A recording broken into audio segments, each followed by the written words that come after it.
Hello everyone, আমি রক্তিমা চলে আসলাম আর এক নতুন ভিডিও নিয়ে। তো আজকে আমি রান্না করব মাছ আর ফুলকপি আলু।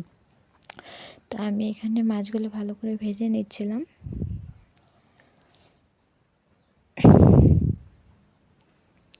এই তো আমার মাছগুলো ভাজা হয়ে গেছে, এগুলো নামিয়ে নেব আমি এখন।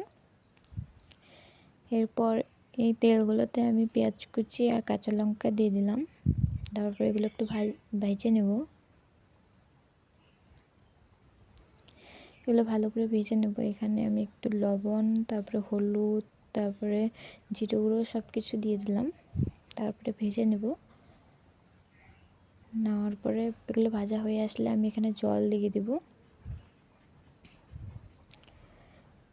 তারপরে পেঁয়াজগুলো সিদ্ধ হয়ে আসলে আমি ফুলকপি আলুগুলো দিয়ে দিলাম। দেওয়ার পরে এগুলো ভালো করে আবার নাড়াচাড়া করব, ভেজে নেব একটু।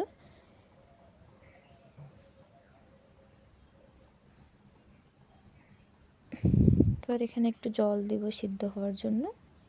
সিদ্ধ হয়ে আসলে আমি এখানে মাছগুলো দিয়ে দিলাম। দেওয়ার পরে একটু জল দেব। দেওয়ার পরে উপর দিয়ে একটু ধনেপাতা কুচি দিয়ে দিলে রেডি।